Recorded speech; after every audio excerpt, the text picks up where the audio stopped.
Swadika, good morning and welcome to Newsline. I'm Cholapansa Narula. Thank you very much for joining us. It's Tuesday, April 7, 2015, and here are today's news.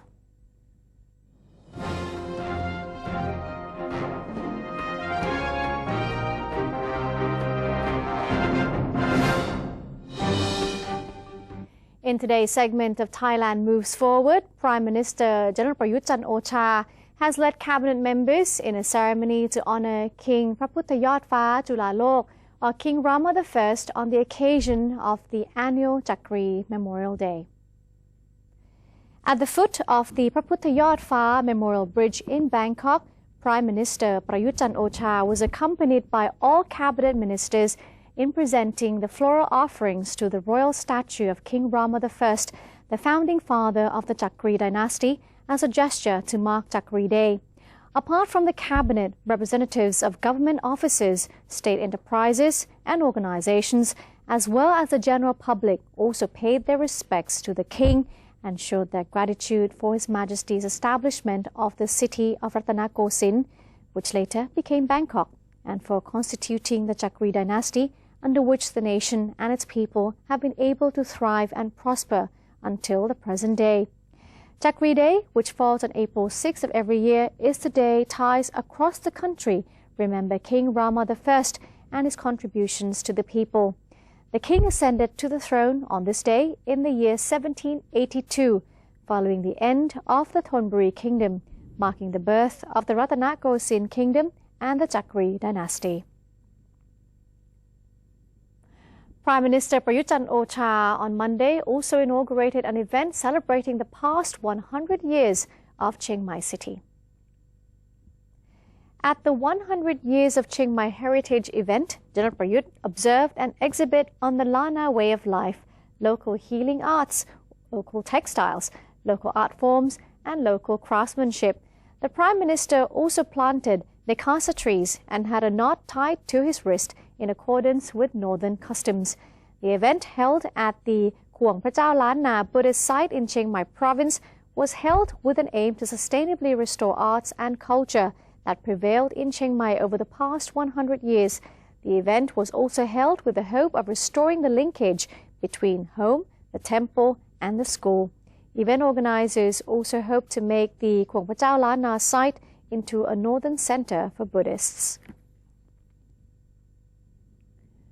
Now to the interim charter. Prime Minister Prayut Chan-o-cha has emphasized that the National Council for Peace and Order, or NCPO, invokes Section 44 of the interim charter to maintain order and expedite solutions to the country's problems. The invocation of Section 44 was the Council's constructive use of power. Kun Sotchun Lim Kuen Krai has more. Section 44 gives power to General Prayut in his capacity as the NCPO chief to take any actions necessary for the promotion of peace and reconciliation and handling of threats to national security and the monarchy. Prime Minister Prayut used to explain the use of Section 44 on his weekly TV program, saying it was necessary to invoke Section 44 after martial law was lifted in order to clearly stipulate the powers of the NCPO for ensuring peace and order in the country. The invocation of Section 44 would also help with solutions to urgent problems, such as problems of the International Civil Aviation Organization, or ICAO. The government was urgently restructuring the organization and laying out guidelines to raise the standards of Thai aviation for higher confidence and acceptance from the international community. In addition, Section 44 was used to tackle forest encroachment and the problem of land allocation. General Prayut also called on everyone to care about the nation more than themselves by not giving incorrect information about Thailand to foreign countries. He said such action damaged the country and urged all sectors in the society to help make foreign countries understand Thailand. Under Section 44, there are 4 charges tried by martial courts, including lèse majesté, threats to national security, illegal possession of lethal weapons and violation to the orders of the NCPO, both before and after martial law was lifted. This is Sochulim Grienkai reporting. Deputy Prime Minister Mom Rajawong Paridiyathorn Thevakul has indicated that the nation's recently imposed Section 44 of the interim constitution would benefit the tourism sector. He explained that Thailand would now attract more tourists from the US and the European Union because the intimidating martial law has been replaced with the more lenient Section 44. Meanwhile, he said that export sector this year may not have a bright outlook, judging from its poor performance in January and February.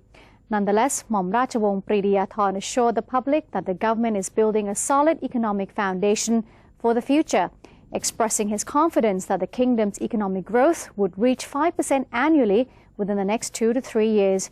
Meanwhile, the State Enterprise Policy Office has agreed with the 5-year plan of the Public-Private Partnership Committee. The plan involves 65 projects with an estimated value of 1.35 trillion baht, which will span for 5 years, starting this year up until the year 2019. The government has produced more television and radio programs to keep the public informed about its work progress. Government spokesperson Yongyut Mayalab said that the current administration has just completed its 6th month in office after having taken over the administrative responsibilities of the National Council for Peace and Order. He said that Prime Minister General Prayut Chan-o-cha has instructed all state offices to constantly inform the public of all works they have achieved during the past 6 months. As a part of such an endeavor, the weekly Return Happiness to the People TV program has recently seen the addition of Deputy Prime Ministers, ministers, and senior civil servants who have appeared on the show to give an update and also answer various questions to the public. Moreover, there have been new radio and TV programs introduced to the viewers in order to help them learn more about the government's works. And newsletters showing the government's achievements will be distributed to the public every 15 days, starting April 17th, when the Prime Minister delivers the government's 6-month performance address. And a government spokesman came out to brush aside rumors that the Prime Minister intends to remain in power longer than earlier announced.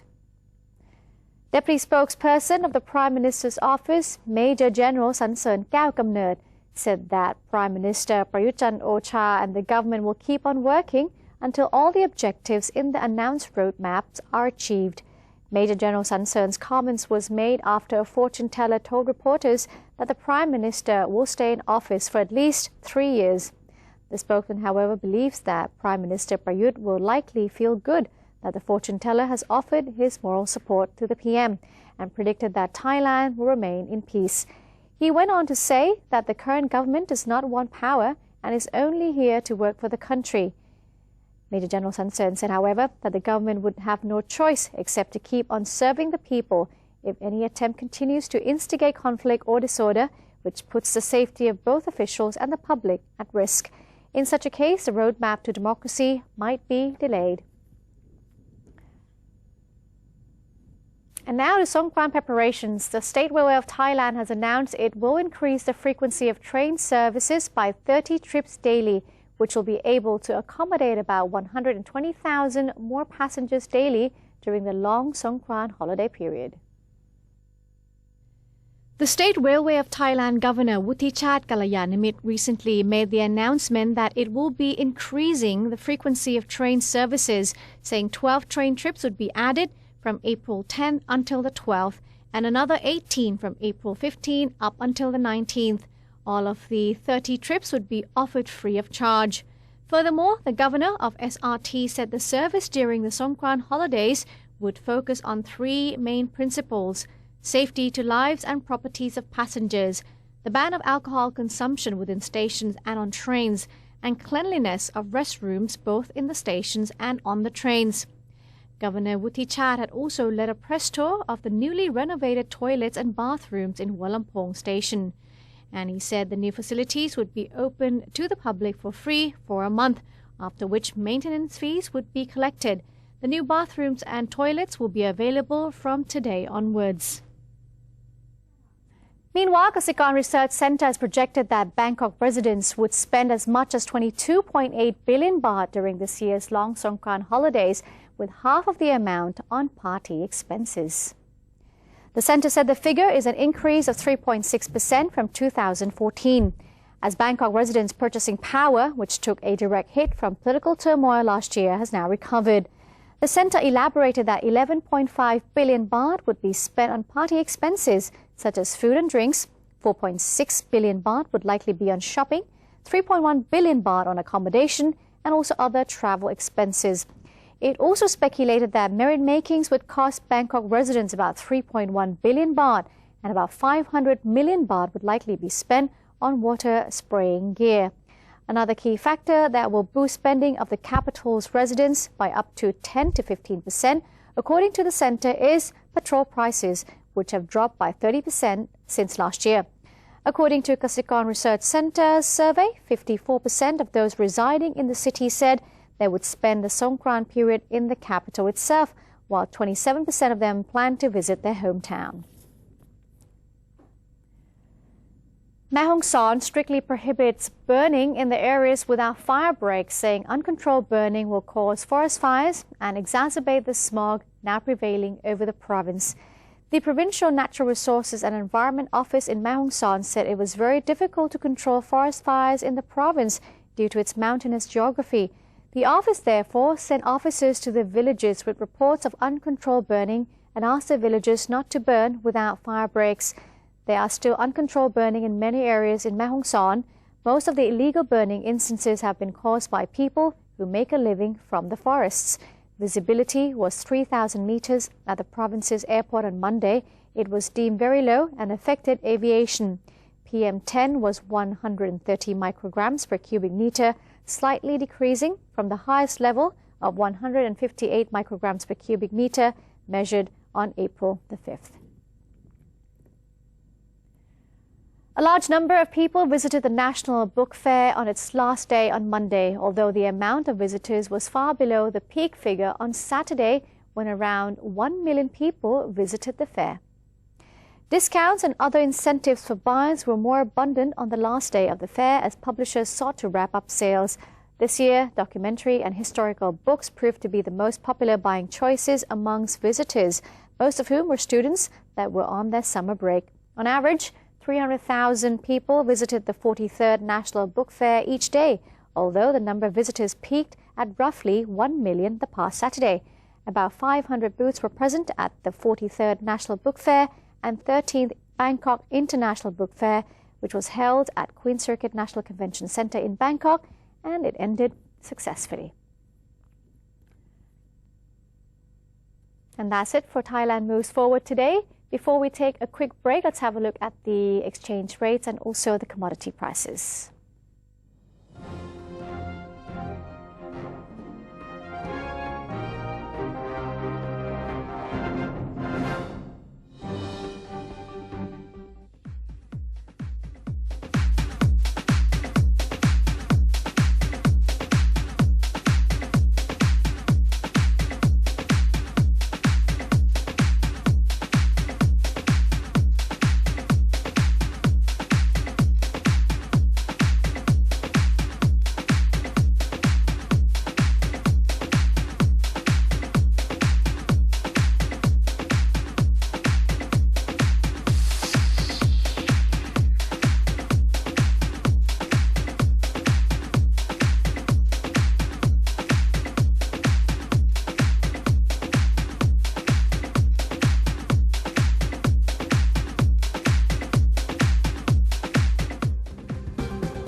To maintain a strong nation, Thailand is promoting 12 core values for the good of the people.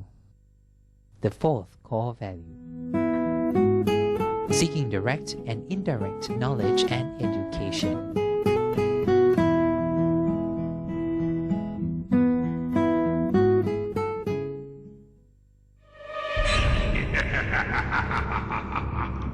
Even if we don't see them, they are amongst us. And they're hungry.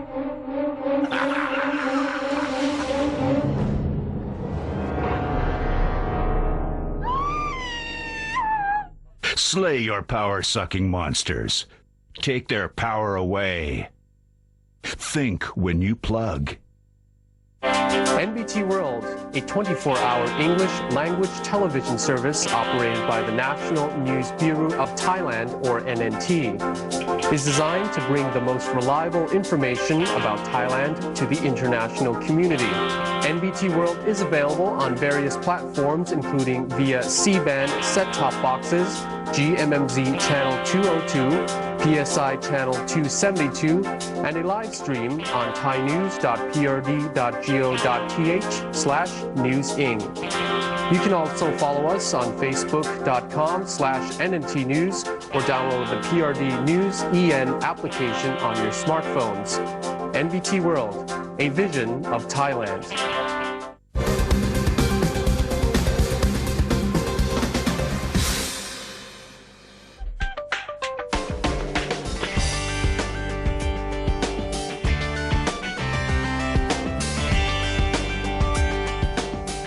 Welcome back. You're watching Newsline. Now to ASEAN and beyond.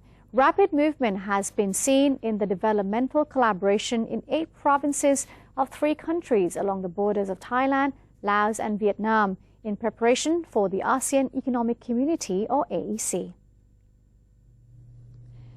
The 8 provinces of 3 countries jointly met to discuss developmental collaboration in parallel with the Eastern and Western economic regions.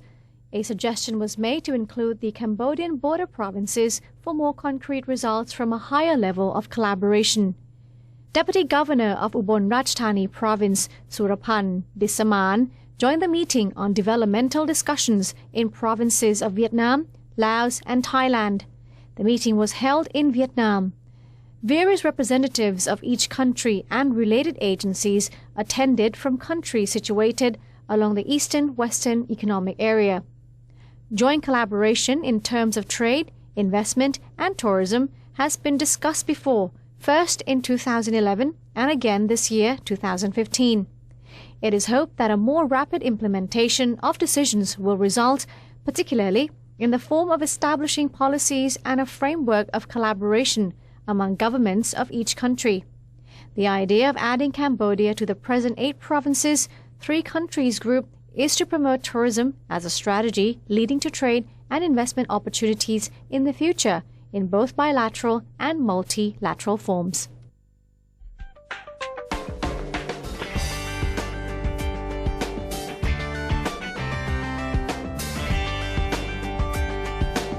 Now to our global news. Violence continues in Syria. Videos uploaded to social media on Monday appeared to show the scale of destruction caused by street fighting, air attacks and shelling between Islamic State fighters and rival insurgents at Yarmouk refugee camp near Damascus. Some civilians were evacuated from the camp, but there were still 18,000 people living there, a mixture of Palestinians and Syrians, according to the United Nations Relief and Works Agency. Yarmouk was a battleground before the siege, which has now been mostly taken over by Islamic State from rival insurgents. The army surrounds the district, which is only a few kilometers from President Bashar al-Assad's palace. Reuters is unable to independently verify the contents of the video, which were obtained from a social media website. Provincial authorities said that 6 people were injured in a chemical plant blast in East China's Fujian province on Monday evening. The blast occurred at 6:56 p.m. in a unit producing toxic paraxylene on the Gulay Peninsula in Jiangsu City. According to a work team, among the injured people, 1 was wounded at the site of the explosion and others were cut by broken window glasses due to the blast wave. PX plants are highly controversial projects in China. The proposed plants have met strong public opposition in recent years as they create severe pollution problems. During the country's annual parliamentary session in March, China's environmental minister argued that the construction of PX plants should be scientifically addressed and must pass environmental impact assessments as well. One of the attorneys of accused Boston Marathon bomber Dzhokhar Tsarnaev argued yesterday that he followed his older brother's lead in carrying out the 2013 bombing that killed 3 people. Sarnev, 21, could be sentenced to death if a jury finds him guilty of carrying out the April 15, 2013 attack and fatally shooting a police officer 3 days later, as he and his brother, 26-year-old Tamerlan Sarnev, tried to flee the city. Following the prosecution's closing argument that the ethnic Chechen defendant was an extremist who had wanted to punish America with the bombing attack, Sarnev's lawyers argued that he had been in the thrall of his older brother. Defense attorney Judith Clark, who opened the trial last month by admitting that her client had committed all the crimes of which he is accused, repeated that assertion on Monday. Clark told the jury that Tamerlan, who died 4 days after the bombing, following a gunfight with police, had planned the attack and built the bombs. A group of anonymous artists erected a 4-foot-tall bronze statue of Edward Snowden, the former U.S. spy agency contractor famous for leaking classified information in a New York City park overnight on Monday. The large, molded bust of Snowden, depicted wearing a collared shirt and his signature glasses, was placed atop a stone pillar that is part of an existing monument at Fort Greene Park in Brooklyn, as documented in a video released by AnimalNewYork.com. The name Snowden, spelled out in bronze letters, was attached to an adjacent shorter pedestal on top of which sits a bronze bald eagle spreading its wings, a statue that has long made its home in the park. The idea for the statue was conceived by 2 New York guerrilla artists who worked with a West Coast sculptor to create the finished piece.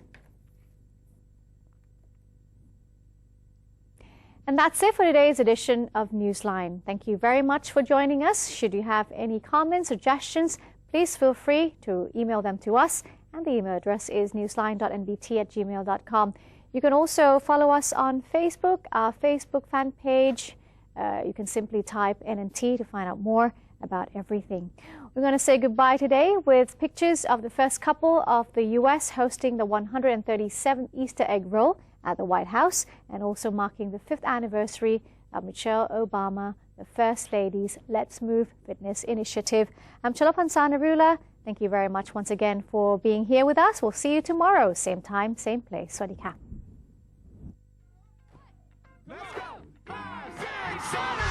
This is that ice cold Michelle fight for that white gold. This one for them hood girls, them good girls, straight masterpieces. Girls hit you hallelujah. Girls hit you hallelujah. Girls hit you hallelujah. 'Cause Uptown Funk don't give it to you.